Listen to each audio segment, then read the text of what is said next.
Okay, that should have, I think, fixed it. Yeah, there we go. Now I can see.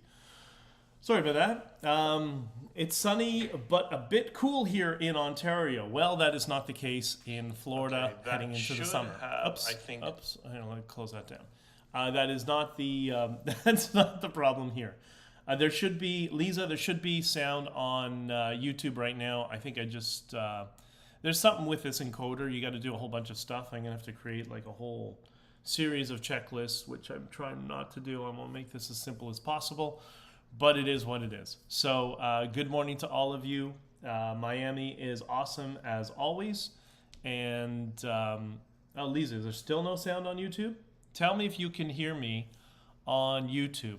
Jesse, I don't know what's going on with the encoder. I set up Rumble properly, like I did last time. And once again, you know, it's hit or miss. So I'll have to deal with that before the next stream. Yes, sound on YouTube. Okay, we're good. So I apologize, Jesse, and I do want to use Rumble more, but you know, there's a lot of work they need to do on that interface. It's getting much better, but it is what it is. Sonia, wait, Sonia, you just said no sound, and everybody else is telling me there is sound. Okay, let's do a poll. Is there sound on YouTube? Yes or no? Just type in yes. But I think there is. So I will. Once you can confirm with me, then I will start going into my little list of things. Yeah, YouTube is good now. All right, Lisa, thank you, sweetheart. That's awesome. So, welcome to Florida. I am just north of Miami. I'm going to be heading down to Miami Beach once this is done. Instead of packing up my stuff and running my truck, I'm going to pack up my stuff and head down to the Bitcoin conference at Miami Beach.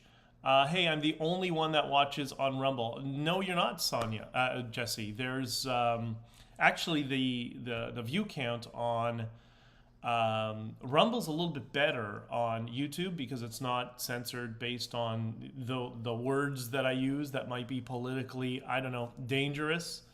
That problem doesn't seem to occur on Rumble, which is why I want to invest more in it. But you know what? It is what it is. This will be carbon copied to Rumble probably, I guess, tonight at some point, and then we'll move on. But I'll get it sorted. So a bunch of things have been happening, and I put out this little tweet. I know that you put out a tweet. There was a tweet that I reposted. It was, you probably all seen it. It was Pierre Poilievre, and he was being questioned by an activist posing as a journalist. And by activist, I mean communist activist who doesn't even realize because he doesn't understand his own world philosophy. And he basically was, he's doing what the postmodern subjectivists do. The collectivists, all problems are the fault of society. It's not the individual because they're the opposite of individualists. And Pierre, it was with regards to crime and bail and all that sort of stuff. I did an interview with Marc Patrone that we just did right now, and it is going to be on the radio today in Toronto in the GTA area at 1 p.m. on Saga 960 AM. So if you want to hear that, that's going to be up tonight. But it's the typical, what you would expect from the radical left. They're trying to project all faults onto society. The individual who commits crime is not at fault. Society has made them what they are, and it's a really extremist version of nature versus nurture. Most of us understand life is a balance. And especially based on my life experience and some of the things that have happened family-wise, that became very, very true, very, very obvious to me later in life. But the extremists will only push any sort of narrative that it's the environment that makes the person, and we are all the same. We don't have any gender differences. We don't have any personality differences.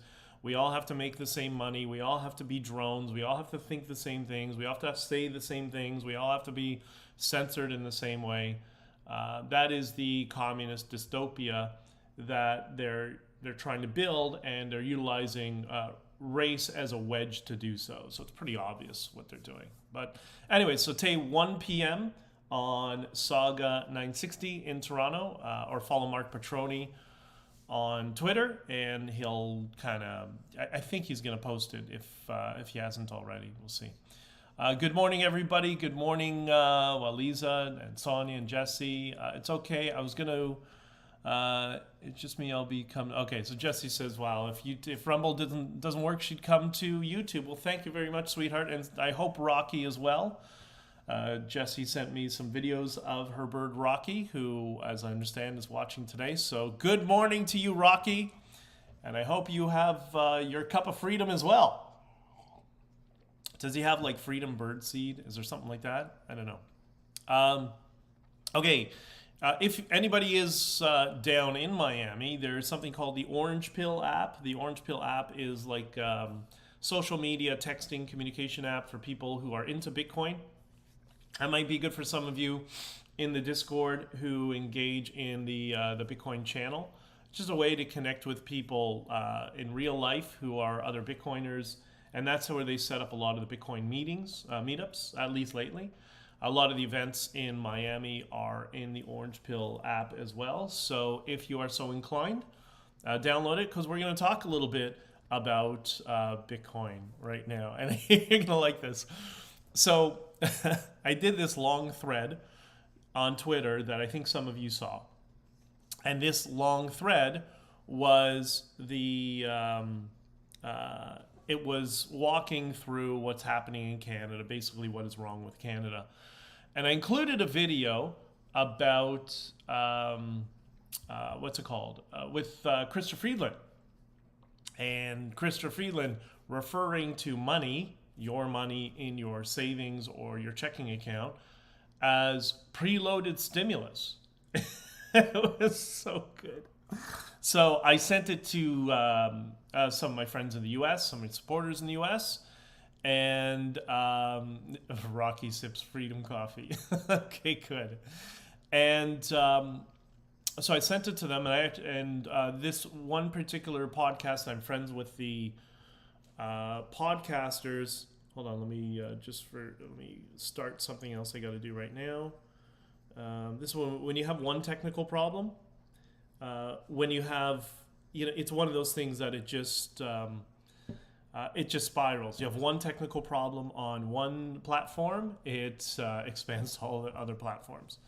So I did this long Twitter thread, and it kind of referenced Christopher Friedland's perspective on money, referring to money as preloaded stimulus. So for good news for all of you, it's preloaded, all your money in your bank account. Christopher Friedland and the political class in Canada seem to look at it as though it's just preloaded stimulus. It's their money.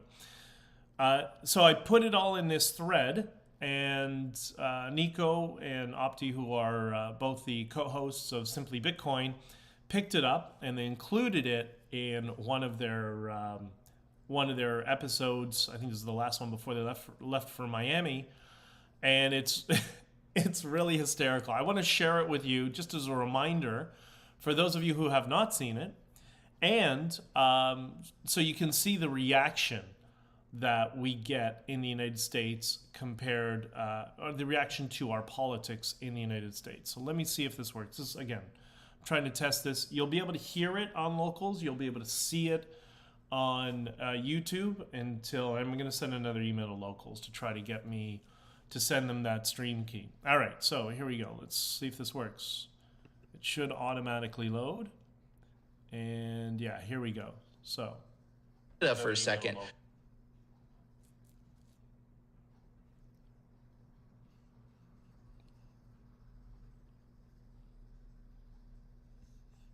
Can you hear it? He sips my freedom.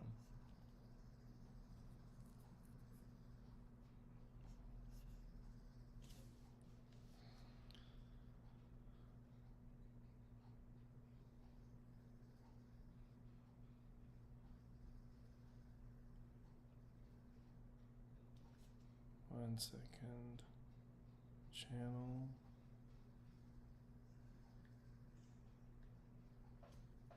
Okay, no, you can't. All right, so let me. This is why. I tried. Everybody's asked me do different things and make it more complex and whatever, and each iteration of complexity causes each iteration of complexity causes 10 different points of potential failures. So what I'm going to do, I'm going to stop talking for a second because I got to let the audio catch up, and then I have to play it. So hold on one second. 10 different points.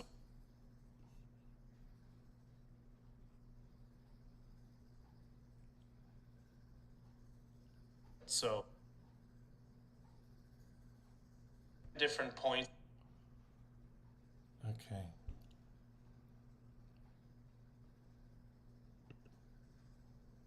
So today, I want to talk about Canada for a second. So we have BJ Ditcher. He was part of the, the Canadian truckers protest. I think that was a huge moment in Bitcoin's history.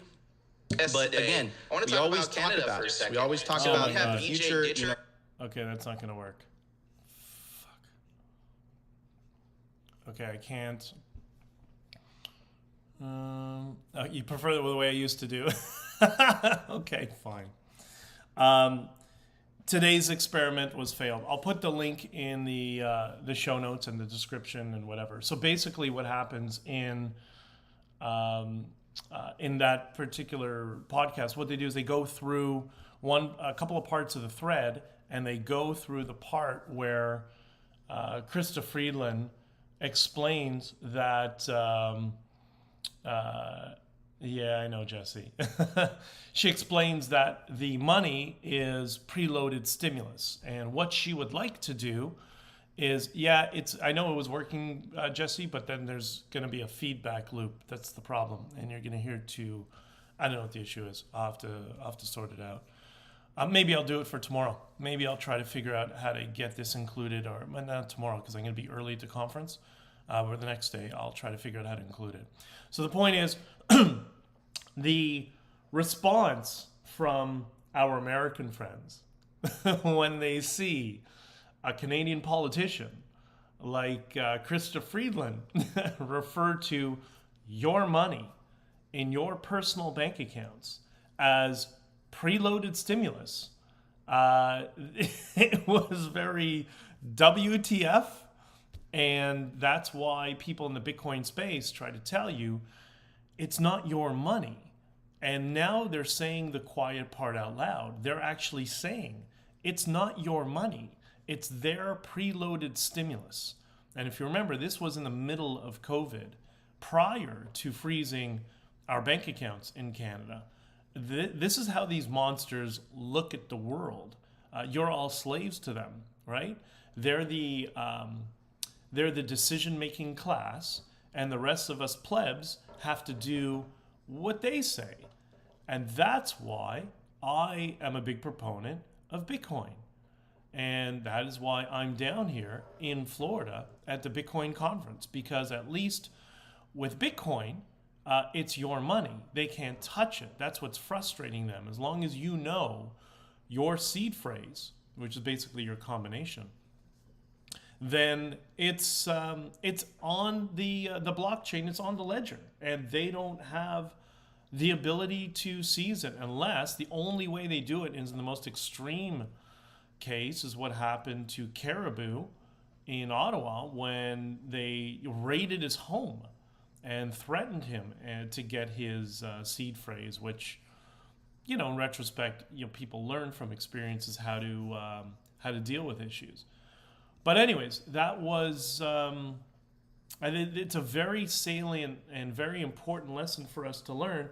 And I thought it was just hysterical to see my friends in the United States respond and see that is how our politicians behave in Canada. It's absolutely ridiculous and inappropriate. So a lot of people ask me frequently, why do you talk about Bitcoin? Why are you trying to help people with Bitcoin and all that sort of stuff? Well, this is why. It is your insurance policy. It's your your off-ramp from clown world. Because think about it this way. And this is how you know when you're dealing with somebody who is in the, quote, freedom movement, and they're bashing certain people in the freedom movement, and they're bashing Bitcoin, that they're kind of a shill for the establishment. Because what do you want? You want Justin Trudeau dollars? You want Chrysler Freeland dollars? Or do you want something that's completely out of their control? I'm willing to guess most people would like something that their money is exclusively controlled by them, not anybody else. So, I don't know, something to consider, and this is why we have a Bitcoin room in the Discord. This is why Bitcoin is important. So, there you go. And the big moment that changed for Bitcoin worldwide was our protest in Canada. That was a very, very significant moment, and will be seen as a significant moment in the history of Bitcoin, because Bitcoiners always talked about this hyperbolic scenario where your government becomes totalitarian and all that sort of stuff. And all of us were like, yeah, that's going to happen somewhere else. That'll happen in, I don't know, Libya or Lebanon or South America. Well, that doesn't happen here. Well, it did happen here.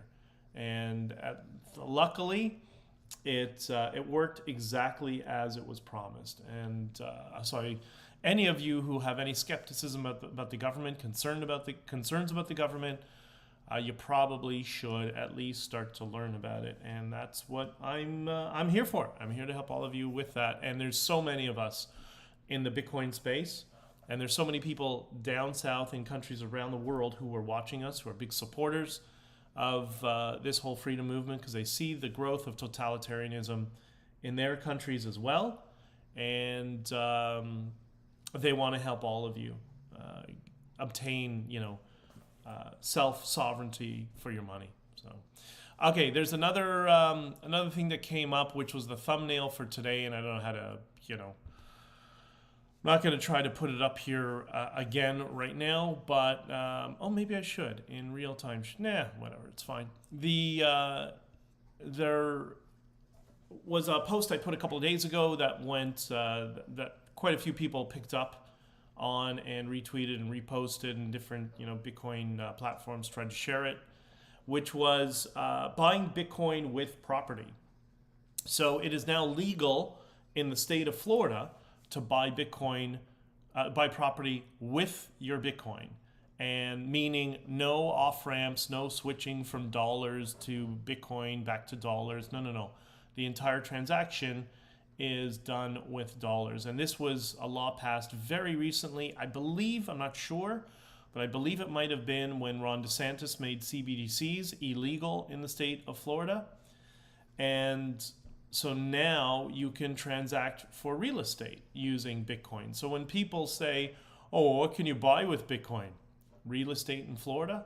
And it just so happens that my very closest friend here, or one of my closest friends who happens to live here, is an attorney who he's a real estate attorney, and he is doing what we think is the very first real estate transaction in Bitcoin.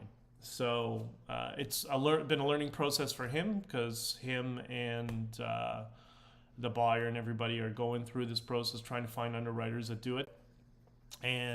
But they wouldn't allow the Bitcoin to be used for the payment of the commissions, I think it was, and some of the real estate fees or whatever. So he called a second underwriter just to get a difference in pricing and stuff. And the second underwriter said, we don't do Bitcoin. And he said, well, the other underwriter, which is one of the biggest, they said they'll do it. And they said, really? Hold on a second. They kept him on hold for like 3 minutes. And they came back and said, okay, we can do it in Bitcoin as well. So that's now 2 underwriters. And the second one said, yeah, we'll also we'll allow you to do all your fees and everything can be done in Bitcoin. We don't have a problem with that. And that's within 24 hours. So that's how quickly things are moving in the space. And it's quite awesome. Jesse says, Florida has lizards. I can't live there. Jesse, you know what Florida does have? It has free roaming parrots. I remember, when I used to be here for a long period of time, one time I was walking home, and you often see whatever the parrots are that are green. I don't know. I'm not a bird expert, but green parrots. You see them flying around in flocks around Miami all the time because you get the good with the bad, right? So you get the good aspects of a tropical climate, but you also get the bad aspects, and you also get the good aspects with them. So it has lizards, but they're little geckos. They're cute, and they change colors. They're like, they're like this big, and it's cool when you watch them change their colors and kind of, match the terrain that they're sleeping on and sitting on. So it's awesome. All right, I remember I have the best friend sister down there. Oh, okay, cool. So you know what it's like. All right, it is 11. Florida also has giant snakes. Well, this is what happens when stupid people do stupid things. There was a time I think it was during the 80s, during the drug wars, where it became fashionable to have a python as a pet. So people started bringing pythons in. This is where, I'm not one for government regulation, but sometimes people are just really dumb. And so there was a craze to get pythons as pets. And then what do people do once they decide they don't like them? They just let them loose in the Everglades. And pythons don't have any natural predators in Florida, so they flourished in the Everglades. They're an invasive species here. So yeah, I hear you. I've never seen one, but I think usually they stick to the Everglades, and they also do they do have initiatives for people to, I guess, hunt pythons just to keep the population under control, if I'm not mistaken. Anyways, it is what it is. We're not gonna fix the world's problems in terms of its ecology and evasive species, but hopefully we'll fix the world's problems from a monetary and freedom perspective. So I hope that clarifies why I'm so passionate about Bitcoin, given what it did for us in Ottawa. And it proved itself that it was the one only money that got through to the truckers. The however much it was, 800 and change thousand, was distributed to the truckers through Caribou, distributed them through the wallets. And it's your insurance policy for the future. So I irrespective of the fact that it's price fluctuation, upward volatility, which is what we've seen, irrespective of that, it's just the fact that we need some freedom. Ben, run for PM. Oh, please no. No. You know what? You can't do that. It was very funny. I think that's what they got very upset over after the Freedom Convoy. I had a number of high-profile people telling me to run for the leadership of the Conservative Party. And I said, what, are you crazy? You know how that party works? And the way it works is simple. And I told this to one of the other people who was trying to run for leadership. And I said, that's crazy. You're wasting your time. Because what will happen, because unlike in the United States where they have the rhinos because they can't get rid of them from the party, but in Canada where they say they don't expunge people from parties, they do it all the time. And I explained that, okay, so what's going to happen? We're going to run a campaign. We're going to build a list of supporters. We'll have to raise, I don't know, a couple $1 million or something in donations. And then what they're going to do is they're going to take the money and the list that we built, and they're just going to steal it and disqualify and say, oh, sorry, can't do it, but good luck next time. That's how that party operates, because it's controlled by lobbyists. So it's a waste of time. It's there's no point, and that's one of the big problems in Canada. And you saw that's what happened with Jim Carahelios. He was growing in the polls significantly as leader, and then he put out a document about Aaron O'Toole's controversial campaign chair. And what they do, instead of acknowledging maybe some concerns, they just threw Jim Carahelios under the bus and disqualified him. And then they did the same. They focused all their energies on ensuring that his wife didn't get reelected. They don't spend any time on governing. No, forget governing. That they don't give a shit. They don't care about it. And I remember when I was running, somebody said to me, they asked me, you know, what's your job as MP if you get elected? I said, what is this, a trick question? It's you got to represent your constituents. And this person said to me, no, your job is to do nothing and make the appearance that you're doing something. Let the system run itself. That's the framing that they all have. So what are you going to do? It's going to be a long haul to fix things in Canada. It's going to take some time, but we'll get there. I'll get there. Anyways. Okay, I have to run. Sorry if it's a little bit short, but again, I told you this week will be about experimentation. Might be a week and a half of experimentation. Today didn't work well. I'll get it sorted out, and I'll figure out how to get some of these videos. I know, Jesse, you like the traditional format of just a vlog, and we'll keep that. But I want to be able to reference some material once in a while and be able to share it with you guys directly. So I'll do that. All right, I have to run. All of you have an awesome day. Beth, thank you very much for all your love and support, and Jesse and Lisa and all of you, you're amazing. And hopefully I'll have all of this dialed in within the week or so.